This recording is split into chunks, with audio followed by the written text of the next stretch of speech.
Sige. Saka na nila. Matik yan. Adi, habulin namin pagdalahin. Nadaming sasakyan, no? Kulbaan si Rina. Kulba.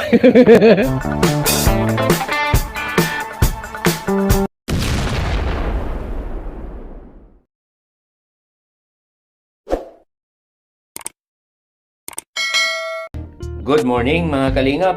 Welcome back sa ating channel.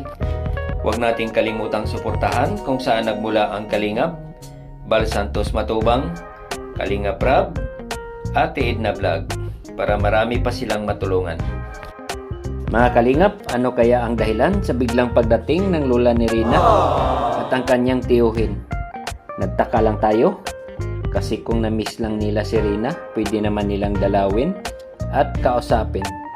Pero bakit kaya at gusto pa nilang dalhin si Rina pa uwi? May something kaya? May wakwak kaya sa likod nito?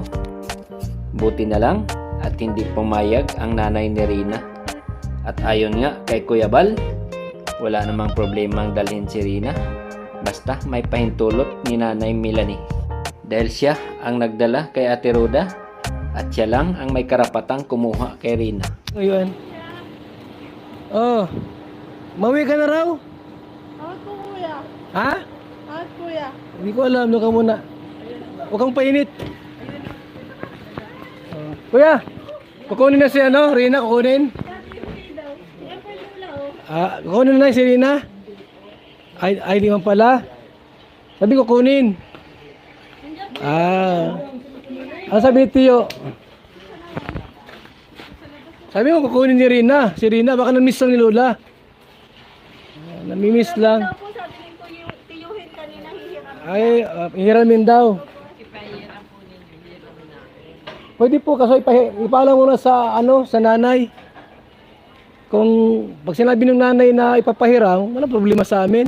Tinawagan ko man po si Melanie kuya. Oh, Hindi man daw po niya alam na pupunta sila. kuya, iramin mo yung bata.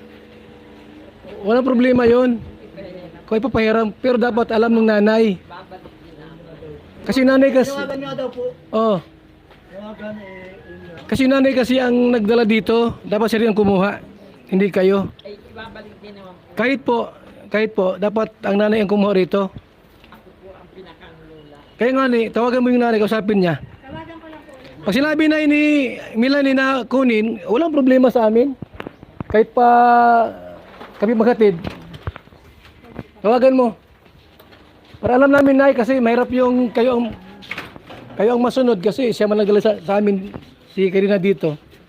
In-explain ko nga po sa kanila. Oo nga niyo. Hindi naman po namin agaw lang sa amin. Nay, ito halimbawa, kinuha nyo. Nagpayag kami.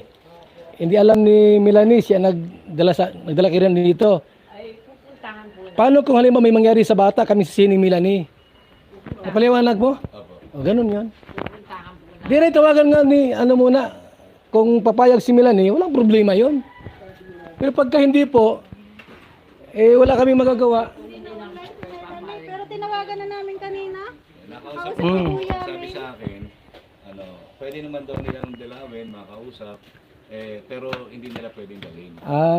Wala kami magawa, kuya. Sinabi, Kasi ina ang nagsabi. oo nga po. Kaya, Nay, bilin ko po sa kanila. Kasi lang po, boss.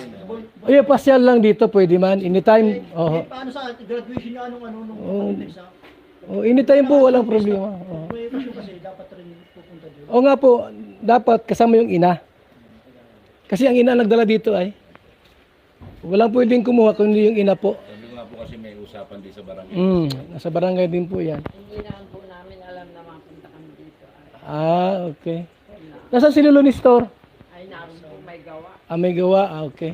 Kala ko, Ng palay. na-miss nyo ata si Rina, kaya nagpunta kayo dito.